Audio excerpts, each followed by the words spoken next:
Соңы өзгеретін мұғраб етістер. Соңы өзгеретін мұғраб етістер. Соңы өзгеретін фиғл мудари етістері, яғни етістіктің осы келер шарт түрлері жалпылай мұғраб болады. Егер нун ta'нис немесе нун ta'кид жалғасып келсе, мәбни болады. Жақсы. Бізде етістіктердің 3 түрі бар еді. Қандай? Фе'л мади, фе'л мудари, фе'л амр. Өткен сабағымызда сол соңы өзгеретін етістіктер мен соңы өзгермейтін етістіктер жайында сөз қозғаған тұғымыз. Бүгін иншалла сендерге соңы өзгеретін етістіктер туралы сөз қозғаймыз, және өзгерген кезде қалай өзгереді. Жалпы айтқанда біздің соңы өзгеретін етістігіміз ол не? Әл-мудари, фе'л мудари. Фе'л мудари бұл соңы өзгеретін етістік. Жақсы ма? Қайтып басын оқы. Соңы өзгеретін фиғл мудари етістіктері, яғни етістіктің осы келер шарт түрлері жалпылай мұғраб болады. Егер нун ta'нис немесе нун ta'кид жалғасып келетін болса, мәбни болады. Жақсы. Енді біз фе'л мудари танимыз ғой. Фе'л мудари 14 сиғада болады, иә? Яктубу, яктубани, яктубуна, тактубу, тактубани, яктубна, тактубу, тактубани, тактубуна, тактубина, тактубани, тактубна, актубу, нактубу. Осы 14 сиға. Кез келген фе'л мудари осы 14 сиғада болады. Соның ішінде яктубна мен тактубна дегендегі нун бар ғой. Солар муаннастың нун деп аталады. Жақсы ма? Яктубна мен тактубнада муаннастың нун деп аталады. Және сол фе'л мударидің соңына тағы да ta'кид нуны деген нун қосылады. Яғни фе'л мударидің мағынасын нығайту үшін нун ta'кид деген қосылады. Иншалла бір сабағымызда біз бұның қалай қосылатындығын айтып кетеміз. Бірақ десе де сол фе'л мударидің соңына нун ta'кид қосылған кезде, және сол фе'л мударидің соңында нун ta'нис қосылған кезде ол өзгермейді. Өзгермейді деген сөздің мағынасы ол не? Қашан фе'л мударидің алдына ләм әрпі келсе, соңы сүкін болып қалады. Қашан фе'л мударидің алдына ән әрпі келсе, соңы фатха болып қалады. Алдында ләм да, ән да келмесе, соңы дамма күйінше тұрады. Ал бірақ фе'л мударидің соңына нун ta'кид қосылған кезде, немесе нун ta'нис қосылған кезде, мейлі алдына қандай әріп келсе де, ол ешқандай өзгеріске ұшырамайды. Жақсы ма? Кеттік ажыққа. Рафтың негізгі белгісі домма. Мысалы, яктубу жазады. Тактубу жазасын, актубу жазамын. 5 жағдайда нун рафт белгісінің қызметін атқарады. Бұларды 5 етістік афхалун хумса деп атайды. Олар екеуі екілікті тәсния. Мысалы, яктубани жазады екеуі, тактубани жазасындар екеуің. Екеуі көпше жамық. Мысалы, яктубуна жазады олар, тактубуна жазасындар сендер. Соңғысы әйел тегін мұхатат дейді. Мысалы, тактубина жазасын сен қыз дегенді білдіреді. Жақсы. Фе'л мудари өзгерген кезде соңы 3 түрлі өзгерісте өзгереді. Яғни раф, және насб, және жазм. Раф'ун деген сөз, яғни бұл айтқанда біздің тілмен айтқан кезде соңы даммалы болған сөзі не дейміз? Раф'ун дейміз. Соңында дамма көрсең, бұдан кейін сен не дейсің? Оны раф дейсің. Раф'ун. Жақсы ма? Ал соңында фатха болса, ол насбун болады. Фатха деген сөз ол не? Ол насб. Ал соңы сүкін болса, ол жазм болады. Сонда, енді бұдан кейін бізде осы иалогта сөйлескен кезімізде, соңы даммалы болса раф'ун, соңы фатхалы болса насбун, соңы сүкінді болса жазм деп атаймыз. Фе'л мудари осы 3 көріністе өзгереді. Егер де алдына ешқандай әріптер келмесе, фе'л мудари әрдайым даммалы болады. Жақсы ма? Мысалы, яктубу.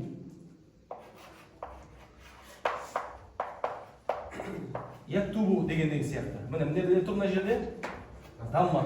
Сонда бірінші рафтың ең бірінші белгісі яктубуда дамма. Екінші белгісі бар. Рафтың екінші белгісі яктубани. Бізде өткелі қоя яктубу, яктубани, яктубуна. Мынау үшеуі. Сол кезде мына жерде тұрған нун, сол рафтың белгісі болады. Осы нун рафтың белгісі болады. Сонда бізде яктубуда дамма, яктубани, яктубунада нун, тактубуда дамма, тактубаниде нун. Яктубна ол не істемейді? Ол өзгермейді. Тактубуда дамма, тактубаниде нун, тактубунада нун, тактубинада нун, тактубаниде нун, тактубна ол не істемейді? Өзгермейді. Актубу мен нактубуда не? Ол дамма. O жерде не болады? Рафтың белгісі дамма болады. Сонда қашан фе'л мудориді көрсең, егерде ол фе'л мудоридің соңында дамма тұрған болса, ол раф деген сөз. Жақсы ма? Не болмаса, екіліктер мен екіліктерде және көптіктерде және жам муаннас мухатабта нунның тұруы. Яғни яктубани, яктубуна, тактубани, тактубуна, тактубина дегендегі нунның тұруы оның не екендігін білдіреді? Оның раф екендігін білдіреді. Жақсы ма? Ал енді яктубу, тактубу, тактубу, актубу, нактубу бұл 5 жерде не болады? Рафтың белгісі дамманың өзі болады. Яғни сендер енді мен бұл жерде сендер алды сарф өткесіңдер. Сарф өткен кезде фе'л мудори толық не істедік біз? Жаттадық және оның 14 сиғасын білеміз. Сол 14 сиғадағы яктубу, яктубани, яктубуна, тактубу, тактубани, тактубуна дегенде тактубуна деген сияқты нені теманы қозғап жатыр осы жерде. Жақсы ма? Рафтың белгісі не болды онда? Бірінші белгісі дамма. Екінші белгісі екіліктерде және көптіктерде және муаннас мухатаб, муаннас муфрадында, яғни тактубинада нунның тұруы. Нун болса ол не болады? Ол раф болады. Кеттік ар жаққа. Насыптың негізгі белгісі фатха. Мысалы, ән яктуба, ән тактуба, ән актуба. Ал афғалу хомсада бестік етсікте нунның түсіп қалумен насып болады. Мысалы, ән яктуба, ән тактуба, ән яктубу, ән тактубу, ән тактуби. Қара. Нас деген не ол? Яғни фе'л мудоридің алдына ән, лән, изан, кай деген 4 әріпкесі фе'л мудори насып болады. Біз болашақта бұны тағы өтеміз. Жалпы айтқанда, фе'л мудоридің алдына ән, лән, изан, кай деген 4 әріпкесі ол фе'л мудори насып болады. Насып болыңыз, насыптың бірінші белгісі не болады? Ол фатха болады. Ән яктуба. Ал екінші белгісі ол не болады? Мына жердегі нундардың түсірілуі болады.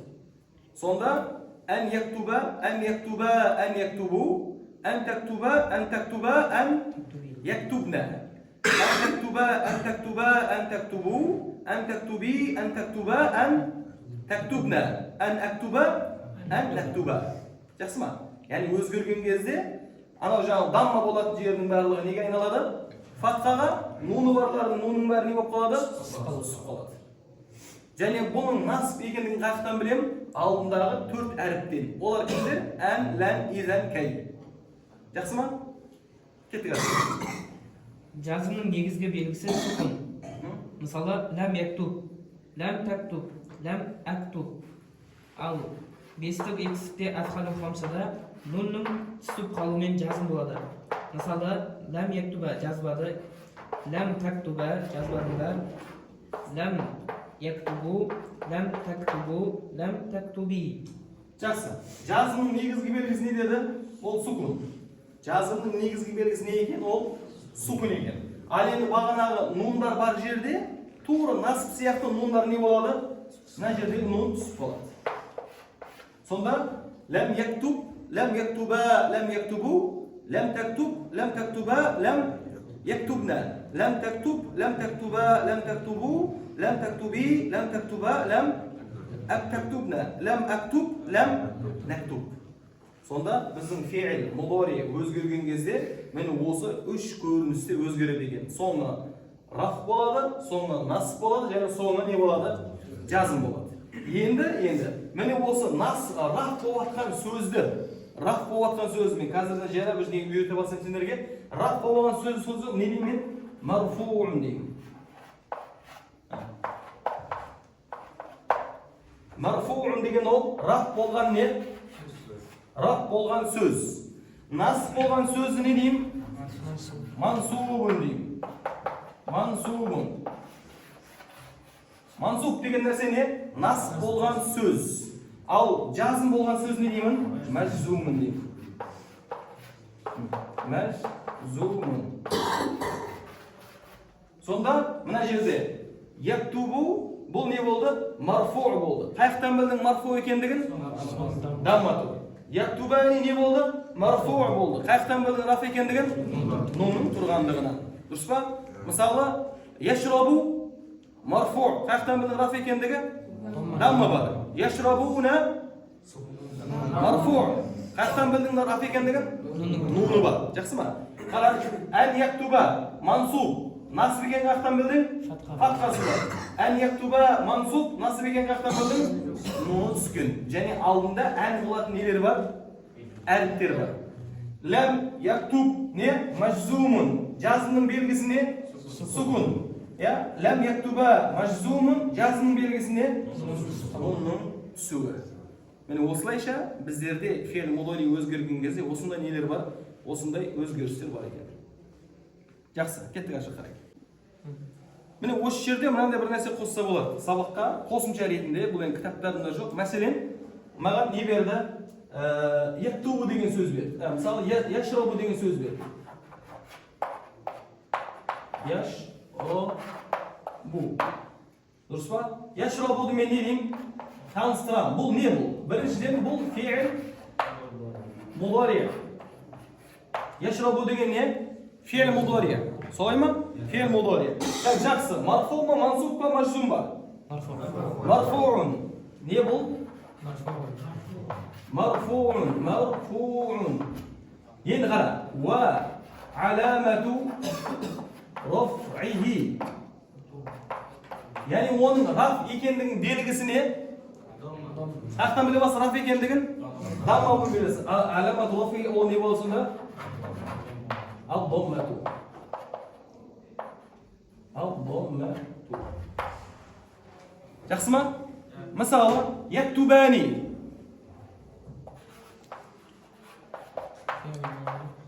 Yaktubani. Ne bo'ladi bu? Fe'l mudori. Durustmi? So'z ne bo'ladi? Marfu'un va alamatu raf'ihi ne? An-nun. Nun baru. Durustmi? Endi qara. Senderde tag'in ne var? An yadriba. An yadriba. Bu ne? Fe'l mudori. Birinchi ne qilamiz biz uni? Kim ekanini tanishtiramiz. Fe'l mudori deymiz, durustmi? Qara, biroq mana bu yerda fe'l mudori deb qo'y. Ne fe'l mudori deb qo'y. Endi bu nimen mansub bo'layotgan narsa, nimen nasb bo'layotir? Yo'q, anmen. An kelganda kuch ne bo'libdir? Mudori mansubun. Bu ne bo'layotir? Mansub bo'lib жатыр. Nimen? Bi an. Anning keluvimen. Durustmi? Endi men ana yoqqa ne yozam? Va alamatu nasbihi. Nasb belgisi ne? Al-fathatu.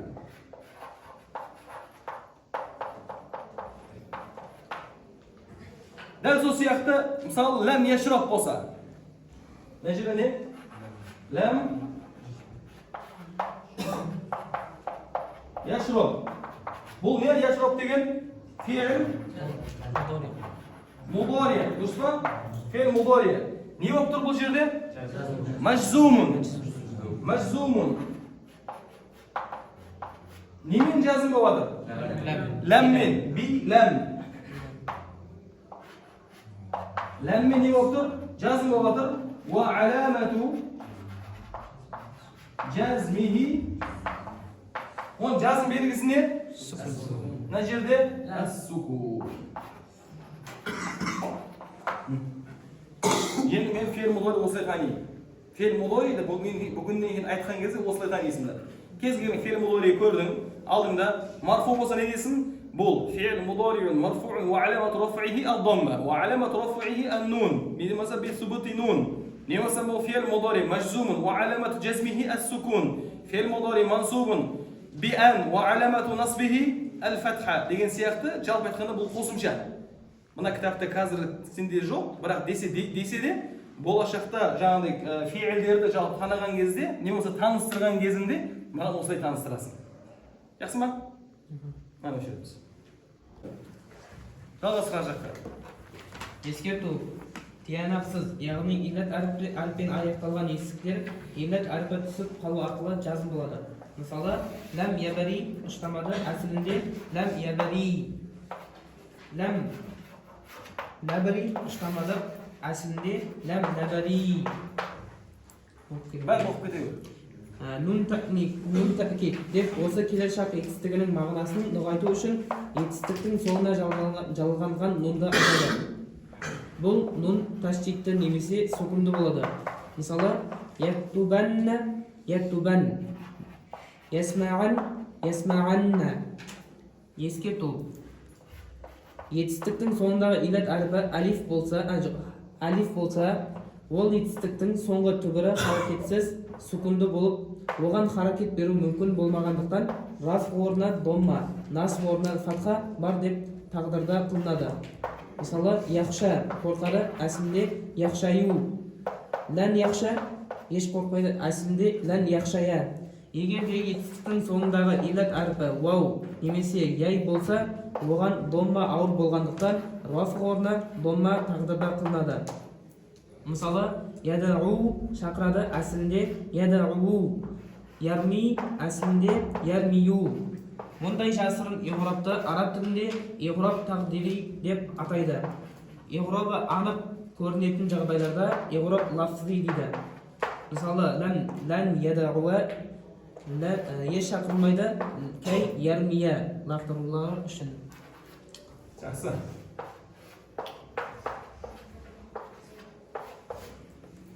Енді қара, бізде илат әріп деген тема бар еді. Илат әріп деген ауру әріптер. Алиф, вау, я.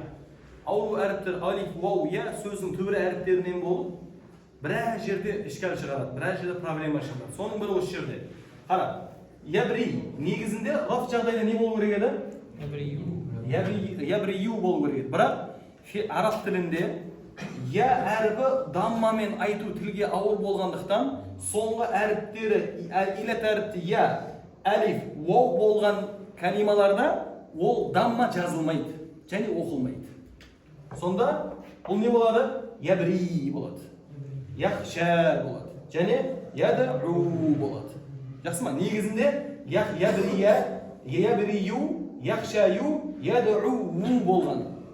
Жақсы ма? Бірақ соң илат әріп болған фиилдер, рах болған кезде дамма тағдырда етіледі. Сонда бұның аты ад-дамматул муқаддара деп аталады.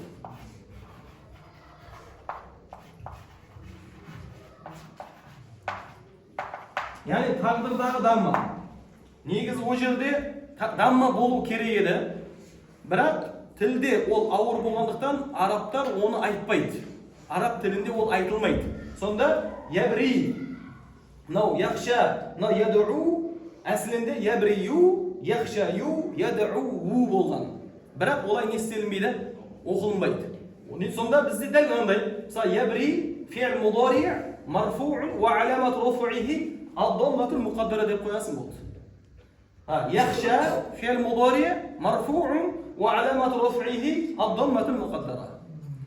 يدعو في المضارع مرفوع وعلامة رفعه الضمة المقدرة. Әсілі мына жерде не бар деп есептейміз? Дамма бар деп есептелінеді. Дәл мынандай тек қана не? Ал-дамматул не? Жақсы ма? Енді нас болған кезде дәл осы калималар әл-ябрия. Нас болған кезде фатхасы тұрады. Қара, илат әріп яның үстінде фатха тұрады. Бірақ илат әріп әлифтің үстінде фатха тұрмайды. Ән яхша. Нәжеде негізі нәжеде я болған баяғыда. Бірақ ол неге айналған қазір? Әлифке айналған. Әлифтің бізде екі түрі бар, иә? Мынандай сызықша түрі бар әлифтің, сосын я сияқты түрі бар. Әлифтің осында екі түрі бар. Жақсы ма? Мына жерде ән яхша деген кезде мына жерде ол не? Әлиф. Бірақ бұның үстіне не тұрылмайды? Фатха тұрылмайды. Сол кезде бұл әл-фатха мұқаддара болады.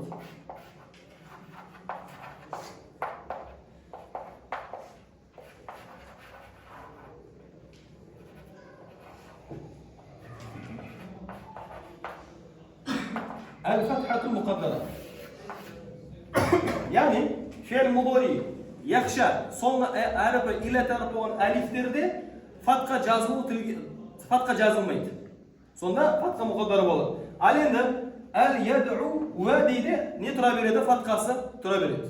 Сонда біздің илат әріпіміз әлиф уау я, егерде ол фе'л мударидің соңғы әріпі болса және ол нас болған кезде немен? ya және де vaudun üstünde fatka жазылады, бірақ aliftin üstünde fatka жазылмайды. Ол кезде фатканы не деп атаймыз? Әл-фатха мұқаддара деп атаймыз. Ойдағы бар фатха деп аталады. Жақсы ма? Ал енді фе'л мудориміздің соңғы әріпі илат әріп болса, және оның алдында ләм жазым қылатын әріп келетін болса, барлығының соңындағы илат әріп не болады? Түсіп қалады. Сонда ләм ябри, нәжір ябри деген я не болған? Түсіп қалған. Ләм яхша алиф не қылған? Түсіп қалған. Ләм ядуу вау не болған? Түсіп қалған. Сонда біз мұны таныстырған кезімізде фе'л мудори мажзумун билам ва аламату жазмихи хасфул ахир дейді. Не болса хасфул илля дейді. Хасфул иллати. Фе'л мудори соңғы әріп илат әріп болса, илат әріп болған кезде алдына жазым қылатын адауат әріп келетін болса, бүкіл илат әріп не болады? Түсіп қалады. Сонда мынау не болады? Фе'л лам ябри фе'л мудори мажзумун билам ва аламату жазмихи хасфул илля. Фе'л лам яхша фе'л мудори мажзумун билам ва аламату жазмихи хасфул илля. Лам яд'у фе'л мудори мажзумун билам ва аламату жазмихи хасфул илля. Ал нун тәкидке байланысты теманы бөліп жеке сабақ өтеміз. Қорытынды. Сонда біздің фе'ліміз, фе'л мудори өзгерген кезде үш түрлі өзгереді. Қандай? Раф, нас, жазм. Раф болған фе'лді не деп атаймыз? Марфу. Нас болған фе'л не дейміз? Мансуб. Жазм болған фе'л не дейміз? Мәжзум. Рафтың неше белгісі бар? Екі белгісі бар. Дамма және нунның тұруы. Илат әріптерде не болады? Илат әріптерде дамма мұқаддара болады. Сонда фе'л мудоридің раф болған кезде үш белгі деп айтсақ болады. Біріншісі дамма, екіншісі нунның тұруы, үшіншісі соңғы илат әріп болған кезде дамма мұқаддара. Бұл да дамма, просто қосымша ретінде. Жақсы ма? Енді фе'л мудори нас болған кезде соңғы харекет қалай өзгереді? Фатха және нунның түсуі. Илат әріптерде тек қана әлиф болған кезде ғана фатха мұқаддара болады. Ал вау мен яда фатхасы не істелінеді кәдімгідей? Жазылып көрініп тұрады. Жақсы ма?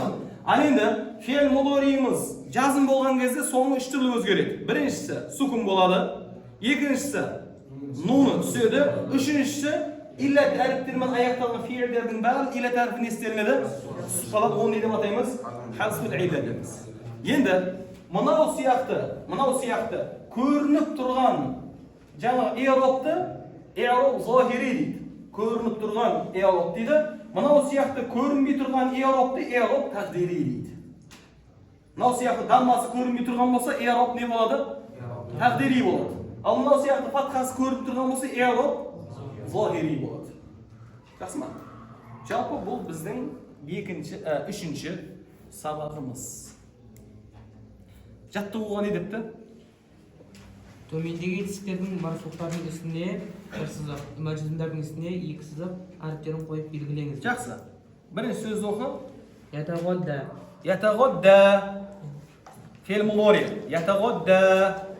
Не болады бұл? Не үшін нас болады? Нас болу үшін не керек алдына? Мынау сияқты әріптер келу керек. Егер де фе'л мудоридің алдына ешқандай әріп келмесе, ол автомат түрде не болады? Раф болады. Ятағадда. Соңы немен аяқталып жатыр? Алифпен аяқталып жатыр. Қайсыған ұқсап жатыр? Яхша, ятағадда, яхша, ятағадда. Рафтың белгісі не? Абдалма мұқаддар. Көрдің ба? Одан кейін сөзді оқы. Я'кулу. Я'кулу. Марфу. Я'кулу марфу. Рафтың белгісі не? Абдалма. Одан кейін сөзді оқы. Янамуна. Янамуна. Не болады? Марфу болады. Рафтың белгісі не? Нунның тұруы. Янамуна. Негізі янаму, янамани, янамуна болған. Одан кейінгісі? Яқуд. Яқуд. Ләм яқуд шығар, я? Ләм яқуд. Ләм яқуд. Не болады? Мәжзум. Жазым белгісі не?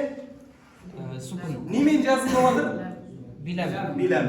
Жақсы. Сонда лам яқуд фе'л мудори majzumun bilam va alamatu jazmihi as-sukun. Odan keyingisinde يسألوا yas'alu fi'l mudori مرفوع marfu'un va alamatu raf'ihi الضمة الضمة. خلاص وصل سلسلة كاجي فعل يسأل فعل مضارع مرفوع وعلامة رفعه الضمة ينامون فعل مضارع مرفوع وعلامة رفعه النون وذن كين يبر يتغدى فعل مضارع مرفوع وعلامة رفعه الضمة مقدرة وذن كين جت الله төмендегі марфу етістіктерді насып халіне келтіріңіз. Якуму يقوم алдына не қоямыз? әнді қоямыз. Не болады сонда? ән яқу ма. Одан кейін يلعبون يلعبون алдына әнді қоямыз. Не болады? أن يلعبون يلعبу болады. Не түсіп қалады? Нун түсіп қалады. Одан кейінгі сөзді оқы. يركضون Яркудани. әнді қойсақ не болады? أن يركضون ән яркудо. Не түсіп қалады? Нун түсіп қалады. Жақсы. Одан кейін жаттығу бар ма? Жетінші жаттығу. төмендегі мансуб етістіктерді Алма. төмендегі мансуб етістіктерді раф халіне өткізіңіз. Жақсы. Енді мансуб берген бізге оны неге айналдырамыз? Рафқа айналдырамыз. Бірінші сөз қандай берген? أن يحرك Ән юхаррика. Не қыламыз оны? Әнді алып тастаймыз. Сонда не болады? Юхаррику. Одан кейін أن يكذبوا ән якзибу. Ән якзибу созылып тұр, дұрыс па? Әнді алып тастаймыз, не жазамыз? Якзибу. يكذبون Нә. Өйткені ән келгенде не түсіп қалған баяғыда? Нун түсіп қалған. Одан кейін أن يكونوا ән якуну. Әнді алып таста не болды сонда? Якуну. Нә. Жақсы. Одан кейін жаттығу 7. төмендегі маджзум етістіктерді насып халіне келтіріңіз. Majzumni nasibga aylantiramiz. Birinchi misol ne bergan? لم يدعوا Lam yad'u. Qara, ne tusi bor mana yerda? Lam yad'u. O nega aylantiramiz endi? Nasibga aylantiramiz. Lamning o'rniga ne qo'yamiz? An. An qo'yamiz, sonra ne bo'ladi? يدعوا Yad'u. Odan keyin لم تسأل lam tas'al. Sukun ayaqdalyapti. Lamni olamiz, oldinga ne qo'yamiz? An. An qo'yamiz, sonra ne bo'ladi? أن تسأل An tas'al. La. Odan keyin لم يرضى لم يرضى لم يرضى قرا لم يرضى لم da taslamız aldın ne koyamız en bulup sonra ne oladı lem yardo deb ne turadi ana o'zi jatta bo'ladi